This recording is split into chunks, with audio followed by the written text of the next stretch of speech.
प्यारे बच्चों नमस्कार। मैं सुशील पाठक आज आपको कक्षा 7 के विज्ञान विषय के पाठ 3 गति एवं समय के बारे में अध्ययन कराऊंगा। प्यारे बच्चों, जैसा कि इस पाठ के अंतर्गत हम जो अध्ययन करेंगे वो गति, सदिश राशि, अदिश राशि, आंतरिक बल, बाहरी बल, मंद गति, तीव्र गति, गति के नियम, विस्थापन, वेग, दूरी, चाल, जड़त्व, आवर्तकाल और आवृत्ति, इन चीज़ों के बारे में हम इसमें अध्ययन करेंगे। सबसे पहला जैसे कि हमारा आता है गति, तो सबसे बड़ी बात आती है कि गति क्या है। देखिए, वैसे तो हम कह सकते हैं कि हम जो चलते हैं वो हमारी क्या है, गति है। चाहे हम कार से चलें, चाहे मोटरसाइकिल से चलें, चाहे साइकिल से चलें।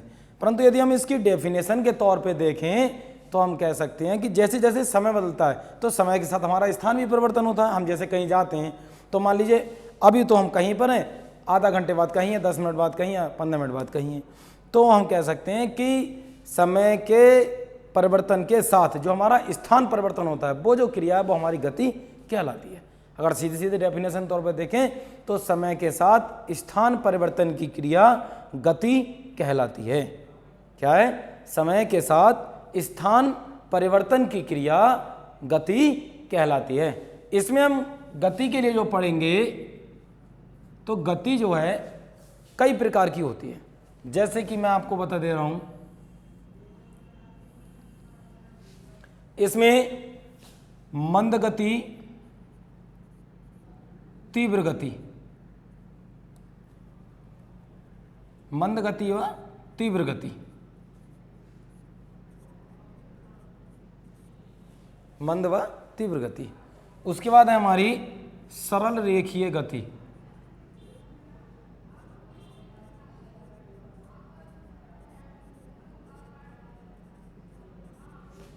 उसके बाद है हमारी जो वृत्ताकार गति होती है, जो हम कहते हैं वृत्ताकार गति, और आती है हमारी घूर्णन गति। देखिए, जैसा कि सबसे पहले आता है मंद गति या तीव्र गति। मंद और तीव्र गति कौन कौन सी होती हैं? देखिए, मंद गति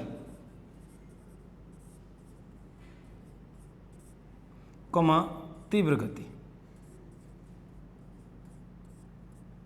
जैसे उदाहरण के तौर पर मान लीजिए हमने 10 मिनट में कोई दूरी तय की।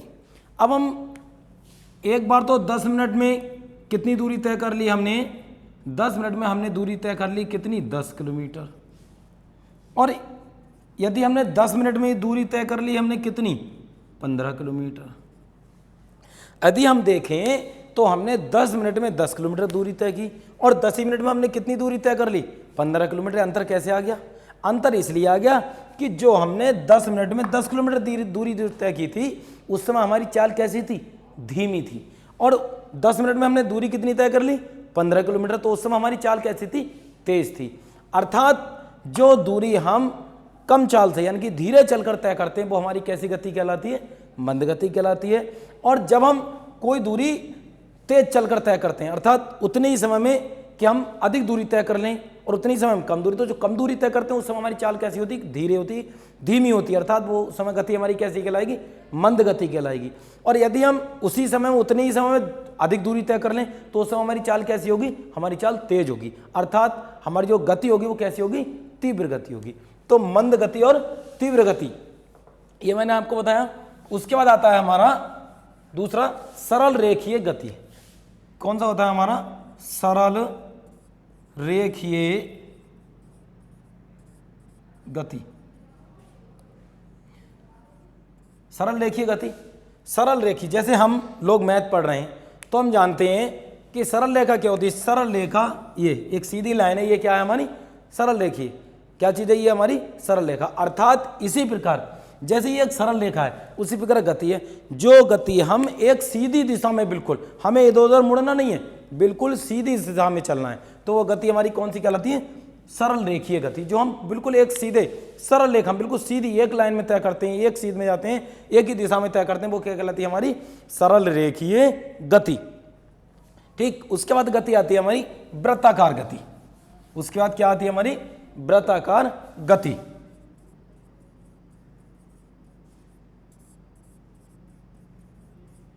वृत्ताकार गति जो होती है, जैसा कि आप जानते हैं व्रत, व्रत कैसा होता है हमारा, गोल होता है। वृत्ताकार, जब हम कोई गति गोल चलकर, कोई हम एक गोलाकार जैसे वृत्ताकार जैसे एक वृत्त होता है उस प्रकार जो हम गति तय करते हैं, जो वृत्ताकार कोई पथ होता है हमारा, एक गोले की तरह जो पथ होता है उस पर जो हम दूरी तय करते हैं वो हमारी कहलाती है वृत्ताकार गति। जैसे कि घड़ी की सुई, घड़ी की सुई जो अपनी दूरी तय करती है वो कैसे, गोल गोल घूमकर करती है।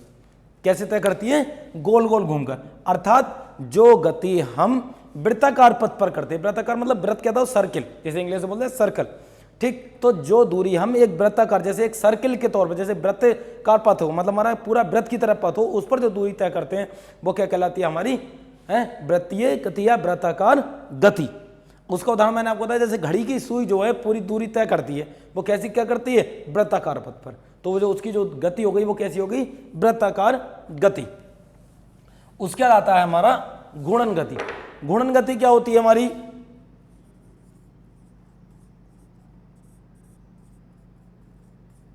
जो घूर्णन गति होती है, घूर्णन गति अपने अक्ष, कोई वस्तु है जो एक अक्ष पर अर्थात अपने अक्ष के परिता, अर्थात अपने अक्ष पर स्थित रहकर उसके परिता जो दूरी तय करती है वो क्या कहलाती है, हमारी घूर्णन गति कहलाती है। जैसे इसका एक बहुत अच्छा उदाहरण है, आपने लट्टू देखा होगा जो गोल होता है, गांव में उसे कुछ लोग बंगू के नाम से भी कहते हैं, जो बच्चे एक लकड़ी में एक कोई धागा बांधकर और उसे नचाते हैं, एक लट्टू। जैसे कि ऐसे आकार हम मैथ में शंकु पढ़ते हैं, आगे आप पढ़ेंगे तो शंकु जो होता है वो कैसे होता है, एक लट्टू के आकार का होता है। उसी प्रकार वो जब घूमता है तो वो कैसे घूमता है, इस तरह का होता है। देख लीजिए, मैं आपको चित्र के द्वारा समझा दे रहा हूं, इस तरह का होता है। और जब भी वो नाचता है तो अपने अक्ष पर स्थित रहकर, और उसे हम नचाएं तो एक अपने अक्ष पर स्थित रहकर गोल गोल घूमता रहता है। अर्थात वह वस्तु जो कि अपने अक्ष के परता स्थित रहकर जो गति करती है वो क्या कहलाती है, हमारी घूर्णन गति कहलाती है, जैसे नाचता हुआ लट्टू। चलिए आगे देखते हैं। तो मैंने आपको गति के बारे में बताया, कौन गति कितने प्रकार की होती है, हमारी मंद गति, तीव्र गति, सरल रेखीय गति, वृत्ताकार गति और हमारी घूर्णन गति। इसके अलावा एक गति और होती है जो अलग से वो होती है हमारी आवर्ती गति, आवर्त गति भी जिसे हम बोलते हैं। अब आप कहेंगे कि आवर्त गति क्या है हमारी। आवर्त गति जो होती है, कोई वस्तु एक स्थित रहकर अपनी दाईं बाएं, जैसे कि मान लीजिए यहाँ पर हमने कोई एक लोलक लटका दिया, सरल लोलक गेंद की तरह, ठीक, और वो क्या है, अपनी स्थिति के दाईं ओर और इधर बाईं ओर, दाईं बाईं ओर गति कर रहा है, दाईं बाईं ओर गति कर रहा है। तो ये गति जो क्या कहलाती है, अपने स्थान के जो स्थित है उसके दाईं और बाईं ओर गति क्या कहलाती है, हमारी आवर्त गति कहलाती है। सरल लोलक जैसे हम बताइए, एक धागे में बांध के लटका दे और हम उसे छोड़ देते हैं। जैसे कि आपने देखा होगा, झूला देखा होगा, जो हम झूला झूलते हैं घर में डालकर, उसे हम जब हैं तो जब बच्चों को हम उस पर बिठाकर झूला झूलते हैं तो वो झूला आगे पीछे, उससे ज़्यादा अफसोस का वही है, यहाँ से अपना स्थान नहीं छोड़ता, वहीं से झूला झूलता है। तो ये गति क्या होती है, झूले की जो गति होती है इस तरह की, वो गति कौन सी, गोल वाला नहीं, ये जो हम घर में झूलते हैं इस तरह से, वो गति कौन सी होती है, हमारी आवर्त गति कहलाती है। उसके बाद हमारा आता है आगे सदिश राशि और अदिश राशि। अब सदिश राशि और अदिश राशि क्या है, देखिए कुछ राशियां तो ऐसी होती हैं जिनमें हमें दिशा और परिमाण दोनों ज्ञात होते हैं, परंतु कुछ राशियां ऐसी होती हैं जिसे हमें दिशा ज्ञात नहीं होती, केवल हमें परिमाण ज्ञात होता है। तो अगर हम परिभाषा के तौर पे देखेंगे इसे, तो हमारी वे राशियां जिनमें दिशा और परिमाण दोनों ज्ञात हों, जिनमें दिशा और परिमाण हमारे दोनों ज्ञात हों, वो हमारी सदिश राशियां कहलाती हैं। जैसे कि विस्थापन, एग्जाम्पल है इसका, विस्थापन, वेग, ये कैसी राशि हैं, ये हमारी सदिश राशि हैं। और अदिश राशियां कौन सी होती हैं, अदिश राशियां वे राशियां होती हैं जिसमें हमें परिमाण तो ज्ञात है परंतु हमें दिशा ज्ञात नहीं होती। दिशा का हमें पता नहीं कि हम जो परिमाण हमारे पास है उस हम परिमाणों को किस दिशा में लगाएं, हम किस दिशा में जाएं, इसका हमें पता नहीं होता। तो वे राशियां जिनमें परिमाण तो ज्ञात होता है परंतु दिशा ज्ञात नहीं होती, अदिश राशियां कहलाती हैं। जैसे कि ऊर्जा, समय, आयतन, ये हमारी कैसी राशियां हैं, ये हमारी सभी अदिश राशियां हैं। तो सदिश राशियां फिर एक बार आपको डिफाइन कर दे रहा हूं कि बेराशियां जिनमें दिशा और परिमाण दोनों ज्ञात होते हैं वो हमारी क्या कहलाती हैं, सदिश राशियां कहलाती हैं। और बेराशियां जिनमें परिमाण तो ज्ञात होता है परंतु दिशा ज्ञात नहीं होती है, अदिश राशियां कहलाती हैं। तो मैंने आपको सदिश राशि और अदिश राशि के बारे में बताया। आगे है हमारा मंदगति, तीव्र गति, गति के नियम। देखिए बहुत अच्छा टॉपिक है, इंपॉर्टेंट है और आगे तक आपके काम आने वाला है। गति के नियम। एक वैज्ञानिक थे न्यूटन, जिन्होंने गति संबंधी अपने 3 बहुत महत्वपूर्ण नियम दिए, जिसे न्यूटन के गति संबंधी नियम, गति विषयक नियम भी कहते हैं। इसमें एक पहला नियम जो है, पहला नियम कहलाता है जड़त्व का नियम। इन्होंने 3 नियम दिए थे। पहला जो नियम है हमारा वो क्या कहलाता है, हमारा जड़त्व का नियम, जिसे हम क्या बोलते हैं, जड़त्व का नियम। दूसरा नियम दिया था संवेग का नियम,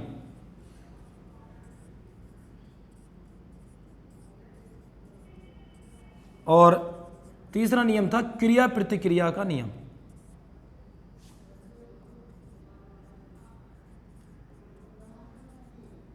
क्रिया प्रतिक्रिया का नियम। तो पहला नियम हमारा क्या है, जड़त्व का नियम।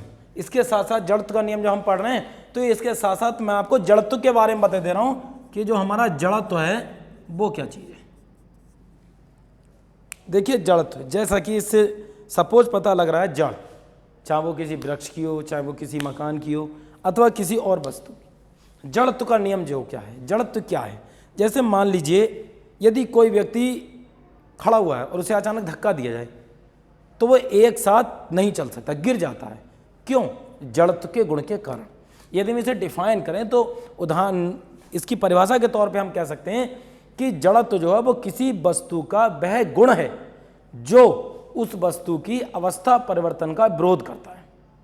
2 प्रकार का जड़त्व होता है, गति संबंधी जड़त्व और विरामावस्था, जैसे गति अवस्था का जड़त्व और विरामावस्था में जड़त्व। क्या होता है दोनों में अंतर क्या है? देखिए यदि कोई वस्तु गतिशील है अर्थात चल रही है, और यदि हम उसे अचानक रोकें तो वो एक साथ नहीं रुकती। यदि हम अचानक उसे रोकते हैं तो या तो वस्तु गिर जाती है, कुछ भी हो सकता है, परंतु अचानक एक साथ वस्तु नहीं रुकती है। उसी प्रकार यदि हम झटका लगता है उसे अचानक, और उसी प्रकार यदि कोई वस्तु रुकी होती है और उसे हम एक साथ चलाएं तब भी झटका लगता है। जैसे कि आपने देखा होगा कि जब कोई बस होती है, बस में यात्री बैठे होते हैं और बस में एक यात्री कोई खड़ा है, ऐसे मान लीजिए, और बस चल रही है, अचानक बस में ब्रेक लगा दिया जाए तो यात्री आगे की ओर गिर जाता है। क्यों गिर जाता है भाई? क्योंकि जब बस चलती है तो जब व्यक्ति खड़ा होता है तो उसकी पूरी बॉडी उस समय गतिशील अवस्था में आ जाती है, परंतु जैसे ही ब्रेक लगता है, जब ब्रेक लगता है तो उसका जो इतना हिस्सा नीचे की बॉडी, पैर जो हैं, वो तो उसके विरामावस्था में रहते हैं, परंतु जो ऊपर का शरीर होता है वो उसी गतिशील अवस्था में रहता है, क्योंकि एक साथ विरामावस्था में नहीं आ पाता। तो व्यक्ति वहीं खड़े खड़े आगे की ओर झुक जाता है। और विरामावस्था में, विरामावस्था के एक उदाहरण आपको बता दूं, जैसे कोई गेंद है रुकी हुई है और अब उस गेंद को आगे छोड़ दी, धकेल दीजिए, तो आप देखेंगे कि कुछ दूरी चलने के बाद गेंद रुक जाती है। क्यों? जड़त्व के गुण के कारण, अर्थात वह अपनी अवस्था परिवर्तन का विरोध करती है। तो हम कह सकते हैं कि जड़त्व किसी वस्तु का वह गुण है या वह अभिलक्षित गुण है जो उस वस्तु की अवस्था परिवर्तन का विरोध करता है। तो इससे संबंधी हमारा जड़त्व का नियम दिया था न्यूटन ने। क्या नियम दिया था? उन्होंने नियम दिया था जड़त्व के नियम में कि यदि कोई वस्तु गतिशील अवस्था में तो वह गतिशील अवस्था में ही रहेगी, और यदि वह विराम अवस्था में है तो वह विराम अवस्था में रहेगी जब तक कि उस पर कोई बाह्य बल ना लगाया जाए। जैसे कि यदि मान लीजिए कोई बस चल रही है, यदि हम उसे बल लगाकर ना रोकें तो क्या रुक जाएगी? नहीं रुकेगी। और इसी प्रकार यदि कोई गेंद रुकी हुई है तो जब तक हम उसे बल ना लगाएं तब तक वो गेंद आगे नहीं बढ़ेगी। अर्थात फिर एक बार डिफाइन करता हूं नियम को। जड़त्व का नियम क्या है कि यदि कोई वस्तु गतिशील अवस्था में है तो वह गतिशील अवस्था में रहेगी, और यदि विराम अवस्था में तो वह विराम अवस्था में रहेगी जब तक कि उस पर कोई बाह्य बल ना लगाया जाए। तो जड़त्व का नियम, पहला नियम क्या है? न्यूटन ने दिया कि यदि कोई वस्तु गतिशील अवस्था में तो गतिशील अवस्था में रहेगी, विराम अवस्था में तो विराम अवस्था में रहेगी जब तक कि उस पर कोई बाह्य बल ना लगाया जाए। दूसरा नियम आता है संवेग का नियम। संवेग क्या होता है? दूसरा नियम क्या है हमारा, संवेग का नियम। तो जो संवेग का नियम है, संवेग को हम P से प्रदर्शित करते हैं। काय से प्रदर्शित करते हैं हम, P से। और P बराबर क्या होता है, P बराबर होता है हमारा mv। m क्या चीज है, द्रव्यमान, और v क्या है, वेग। अर्थात संवेग का नियम क्या है, संवेग का नियम जो है न्यूटन ने दिया था कि यदि किसी वस्तु पर जो बल लगता है वो उस वस्तु के संवेग परिवर्तन की दर के बराबर होता है। अर्थात किसी वस्तु पर लगने वाला बल उसके संवेग परिवर्तन के बराबर, संवेग परिवर्तन की दर के बराबर होता है। क्या होता है दूसरा नियम, देखिए क्या दिया उन्होंने दिया था F बराबर, जो दूसरा नियम दिया उन्होंने क्या दिया, F बराबर P/T। अर्थात जो संवेग परिवर्तन की दर है, समझता जो संवेग परिवर्तन की दर होती है वो काय के बराबर होती है, जो वस्तु पर बल लगता है। यदि हम यहीं पर देख लें तो P बराबर क्या हो जाएगा हमारा mv, तो यहाँ पर हम लगा दें तो F बराबर क्या हो जाएगा हमारा mv/T। अब चूंकि एक त्वरण में हमने क्या पढ़ा, त्वरण में पढ़ा था B/T बराबर क्या पढ़ा था हमने, A क्या है हमारा, A है त्वरण, अभी बताऊंगा आपको आगे। तो B/T बराबर क्या पढ़ा हमने, A। तो F बराबर क्या हो जाएगा हमारा, F बराबर हो जाएगा हमारा ma, क्योंकि हमने B/T की जगह क्या रख दी, A रख दी। तो F बराबर क्या हो जाएगा ma। ये था दूसरा नियम। तीसरा नियम क्या है, तीसरा नियम है क्रिया प्रतिक्रिया का नियम। देखिए क्रिया प्रतिक्रिया का नियम क्या है हमारा, क्रिया प्रतिक्रिया का नियम क्या होता है, क्रिया प्रतिक्रिया का नियम।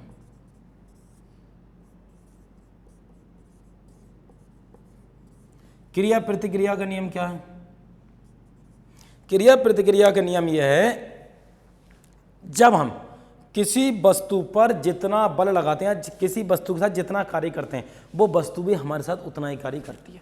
अर्थात किसी वस्तु के साथ हम जितनी क्रिया करें वो वस्तु भी हमारे साथ उतनी क्रिया करती है। अर्थात हम कह सकते हैं कि किसी वस्तु के साथ हम जो बल लगाते हैं उतना ही वस्तु भी हमारे ऊपर बल लगाती है। जैसे आपको इसका बहुत अच्छा एग्जाम्पल आपको बता रहा हूं मैं, जैसे कि हम कोई स्प्रिंग ले लें और स्प्रिंग को हम पूरी ताकत से खींचें, तो हम देखते हैं जितनी ताकत से हम स्प्रिंग को खींचते हैं स्प्रिंग भी हमें उतनी ताकत से खींचता है, जितने हम हाथों से स्प्रिंग खींचते हैं स्प्रिंग भी उतनी ताकत से खींचता है। अर्थात जितना बल हम स्प्रिंग को लगाते हैं उतना ही बल स्प्रिंग भी हमारे ऊपर लगाता है। तो इसे बोलते हैं क्रिया प्रतिक्रिया का नियम। अर्थात क्या बोलते हैं कि किसी वस्तु पर जितना बल लगाता है वो वस्तु भी उसकी प्रतिक्रिया में उतना ही बल हमारे ऊपर लगाती है। तो तीन नियम मैंने आपको बताया, जड़त्व का नियम, संवेग का नियम, क्रिया प्रतिक्रिया का नियम। तो ये थे न्यूटन गति के तीन नियम, ये बहुत इंपॉर्टेंट है और ये आगे आपको काम आएंगे। उसके बाद आता है हमारा, अब बताऊं मैं, आंतरिक बल और बाहरी बल। आंतरिक बल और बाहरी बल क्या होता है,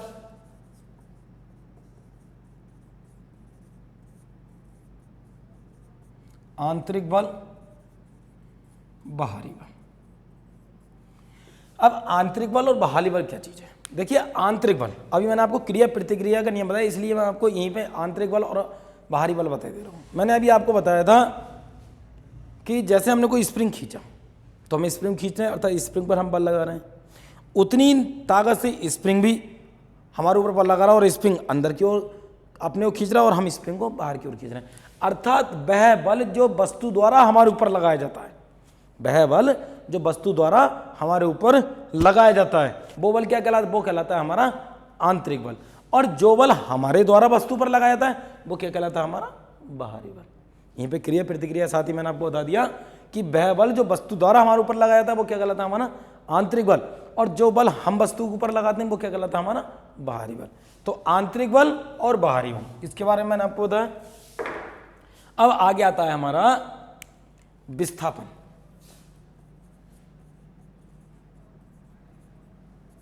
ये जो हमारा विस्थापन क्या है, इसके लिए आपको मैं एक चित्र के द्वारा समझाऊं।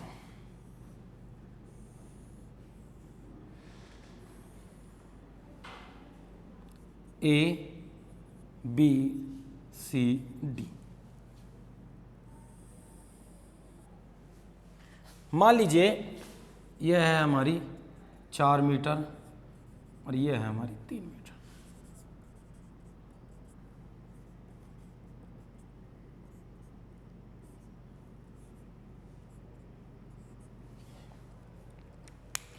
जब ये 4 मीटर और ये 3 मीटर, तो ये कितनी हो जाएगी, ये हो जाएगी हमारी 5 मीटर। ठीक, अब मान लीजिए हमें इस बिंदु पर आना है। कहाँ पर आना है, डी पर आना है। यदि हम इस रास्ते से आते हैं, ए बी डी, ये रास्ता तय करते हैं, तो डी तक आने में हमने कितनी दूरी तय करनी है, 4 + 3, यानी कि कितनी हो गई हमारे पास, 7 मीटर। और यदि हम इस रास्ते से आते हैं, ए सी डी, तो कितनी होगी, 3 + 4, तब भी हमारे पास कितनी हो रही है, हमारे पास 7 मीटर। अर्थात यदि हम ए बी डी से आए तब तो हमारे पास 7 मीटर, और यदि हम ए सी डी से आए तो, और यदि हम सीधे ए सी डी पर पहुंचे तो कितनी पहुंच रही है हमारे पास, 5 मीटर। ठीक, अर्थात ये जो न्यूनतम दूरी है हमारी, ये जो एडी, ये जो न्यूनतम दूरी है, यही हमारा विस्थापन है। यदि हम परिभाषा के तौर पर बोलें इसे, तो परिभाषा के तौर पर हम क्या बोल सकते हैं, परिभाषा के तौर पर हम इसे कह सकते हैं कि किसी गतिमान वस्तु द्वारा प्रारंभिक बिंदु और अंतिम बिंदु के बीच जो न्यूनतम दूरी तय की जाती है। प्रारंभिक बिंदु कौन सा है हमारा, ए, और अंतिम बिंदु क्या है हमारे पास, डी। ठीक, तो किसी गतिमान वस्तु द्वारा प्रारंभिक और अंतिम बिंदु के बीच की जो न्यूनतम दूरी जो तय की जाती है, न्यूनतम दूरी जो चली जाती है, तय की जाती है, वो क्या कहलाती है, विस्थापन कहलाती है। जैसे ए से डी तक अगर हम ए बी डी माध्यम से आए तो कितनी दूरी चली, 7 मीटर। ए सी डी से आए तब भी कितनी चली, 7 मीटर। और परंतु यदि हम ए डी से आए तो हमें कितनी चलनी पड़ी, 5 मीटर, अर्थात हमें 2 मीटर कम चलनी पड़ी। तो ये 5 मीटर क्या हुआ, ये क्या हो गया, ये हो गया हमारा विस्थापन। अर्थात किसी गतिमान वस्तु द्वारा प्रारंभिक और अंतिम बिंदु के बीच जो न्यूनतम दूरी चली जाती है वो क्या कहलाती है, वो उस वस्तु का विस्थापन कहलाती है। अब यहीं पे विस्थापन के साथ साथ मैं आपको ये जो आ रही है हमारी दूरी के बारे में डिफाइन कर दे रहा हूं।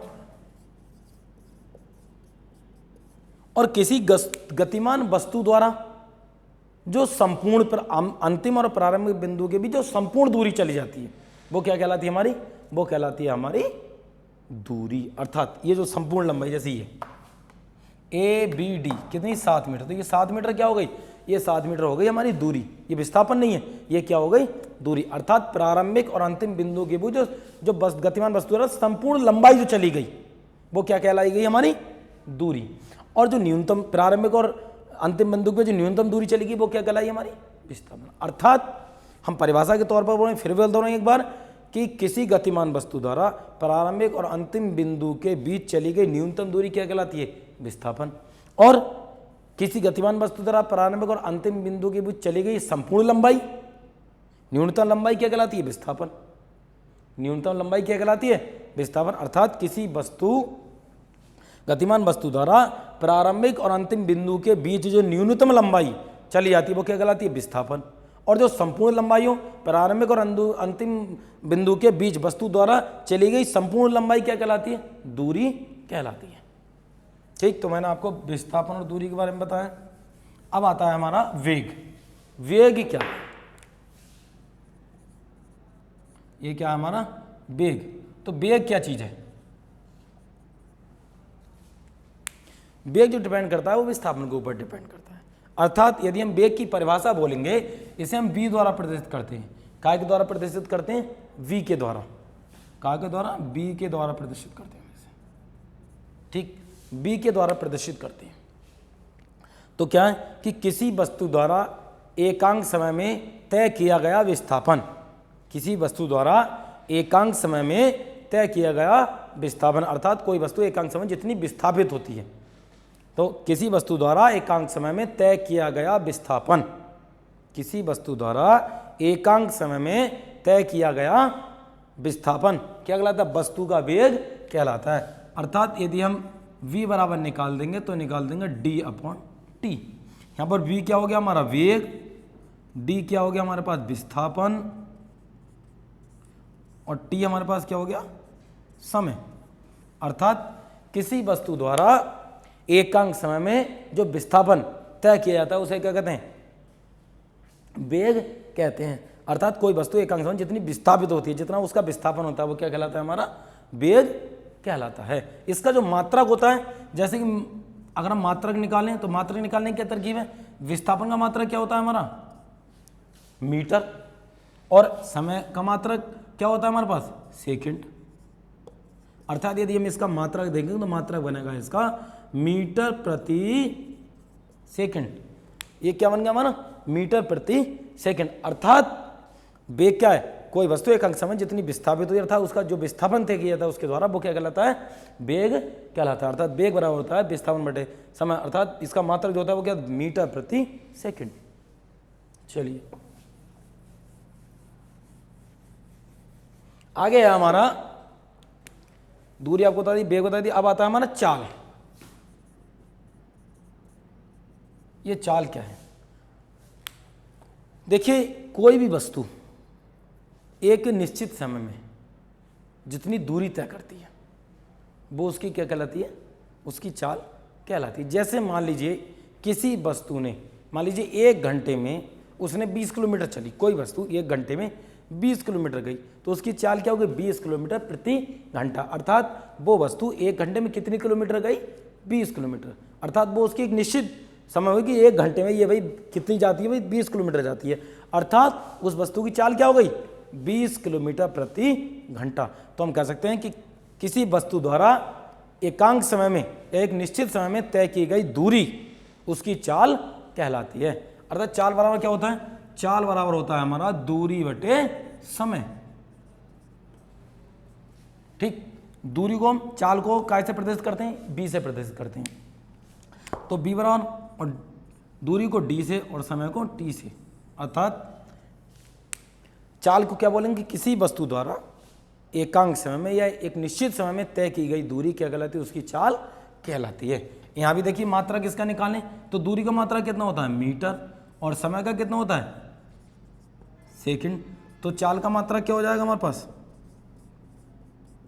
चाल का जो मात्रक निकालेंगे वो क्या हो जाएगा हमारे पास मीटर प्रति सेकंड। चाल का जो मात्रक होता है वो क्या कहलाता है हमारा मीटर प्रति सेकंड। चाल का जो मात्रा हो गया वो क्या हो गया हमारे पास मीटर प्रति सेकंड। फिर एक बार डिफाइन करते रहूं, चाल की जो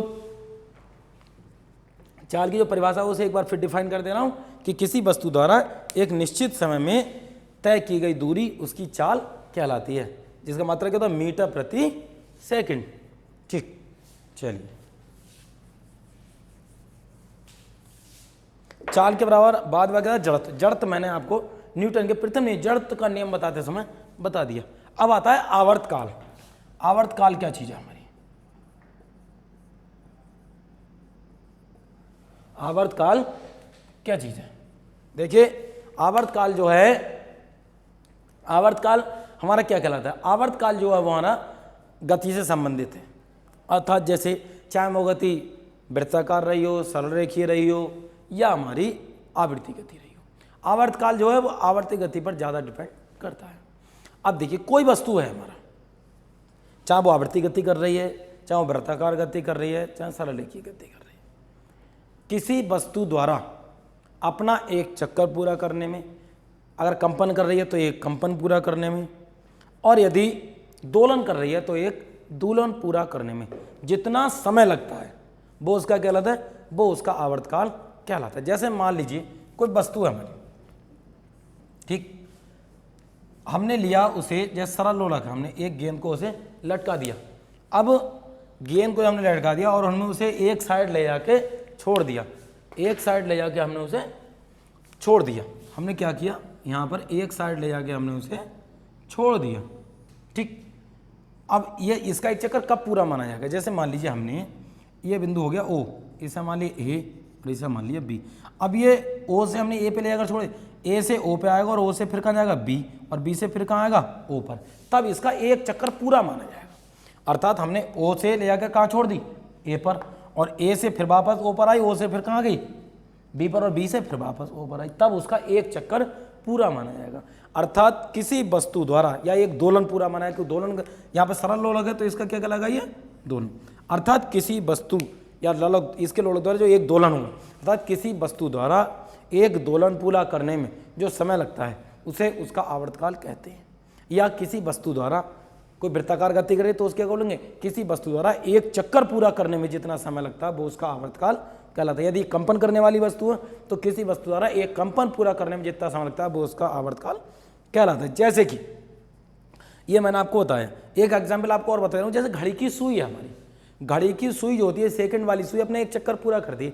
एक चक्कर पूरा करने में कितना समय लेती है आप सब लोग जानते होंगे, एक चक्कर पूरा करने में वो 60 सेकंड का समय लेती है। घड़ी की जो सेकंड वाली सुई होती है वो जब एक चक्कर अपना पूरा करती है तो एक चक्कर पूरा करने में वो कितना समय लेती है 60 सेकंड का। अर्थात उस घड़ी की सुई का जो सेकंड वाली सुई है उसका आवर्तकाल यदि हम निकालेंगे तो कितना हो गया उसका आवर्तकाल, उसका आवर्तकाल हो गया 60 सेकंड या 1 मिनट।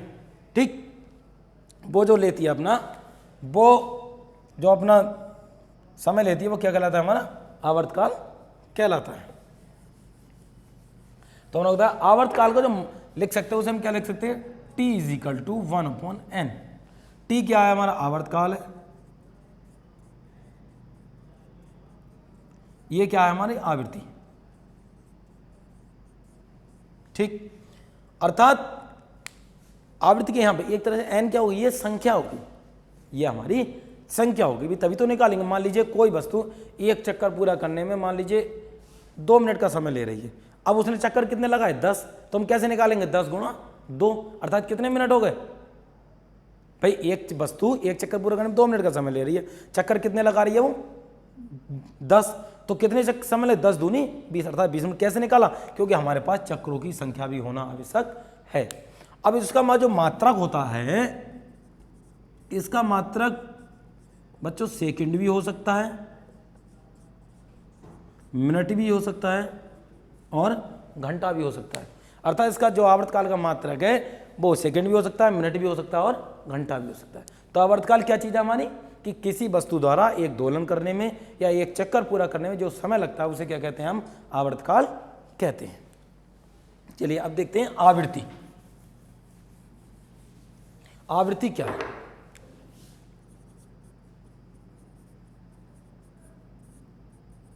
आवृत्ति क्या चीज है। देखिए आवृत्ति जो है वो जैसे मैंने अभी आपको बताया कि कोई वस्तु एक सेकंड में मान लीजिए जो चक्कर पूरा कर रही है अपना वो 1 सेकंड, वो क्या कहलाता है उसका आवर्तकाल। अब हम यहाँ पर ठीक उसका उल्टा बोलेंगे कि कोई भी वस्तु 1 सेकंड में जितने चक्कर लगाती है या जितने दोलन करती है या जितने कंपन करती है वो उसकी जो संख्या है वो आवृत्ति कहलाती है। जैसे मान लीजिए कोई भी वस्तु है वो 1 मिनट में मान लीजिए 1 सेकंड में मान लीजिए 10 चक्कर लगा रही है। ठीक, तो ये जो हमारा जो है 1 सेकंड में 10 चक्कर लगा रही, तो ये 10 क्या हो गई, ये आवृत्ति होगी। क्यों हो गई, ये संख्या, इसे n द्वारा प्रदर्शित करेंगे। जो अभी हमने आवर्तकाल में आपको बताया था t = 1/n, तो ये n क्या है हमारी, ये चीज़ है 10 अर्थात संख्या होगी। तो कोई भी वस्तु 1 सेकंड में जितने चक्कर लगाती हो, चाहे दोलन करती है चाहे कंपन करती है, वो उसकी क्या कहलाती है, वो उसकी आवृत्ति कहलाती है। तो आवृत्ति कहते हैं कि बस किसी वस्तु द्वारा प्रति सेकंड करने वाले चक्रों की संख्या या दोलनों की संख्या उसकी आवृत्ति कहलाती है। इसका मात्रक जो होता है, इसका मात्रक होता है हर्ट्ज। आवृत्ति का जो मात्रक होता है वो क्या होता है, हमारा मात्रक होता है हर्ट्ज। ठीक, तो आपको समझ में आया कि आवृत्ति क्या होती है। तो आज हमने जो है इस लेसन के अंतर्गत क्या पढ़ा, इस लेसन के अंतर्गत लेसन क्या नाम था, गति एवं समय। गति का हमने सबसे गति पढ़ा, गति के मैंने आपको प्रकार बताए, गति कौन कौन, सरल रेखीय गति, वृत्तीय गति, आवृत्ति गति, वृत्ताकार गति, घूर्णन गति, मंद गति, तीव्र गति, ये सारे अध्ययन किए। सदिश राशि अदिश राशि पढ़ी, आंतरिक बल बाहरी बल पढ़ाया, मंद गति तीव्र गति बताई, गति के नियम जो न्यूटन ने दिए बहुत इंपॉर्टेंट थे वो मैंने आपको बताई, विस्थापन पढ़ाया, वेग, दूरी, चाल, जड़त्व, आवर्तकाल, आवृत्ति, इन सारी चीज़ों के बारे में आज हमने अध्ययन किया। मैं संभवतः समझता हूं कि आपको समझ में आ गया होगा। फिर भी यदि किसी छात्र को कोई परेशानी आती है तो ग्रुप पर मेरा नंबर है, सीधे सीधे मुझसे संपर्क करके पूछ सकते हैं। और इसका जो क्वेश्चन आंसर है वो आपको PDF के द्वारा भेज दिए जाएंगे, उसे आप अपनी फेयर कॉपी पर नोट कर लें। धन्यवाद।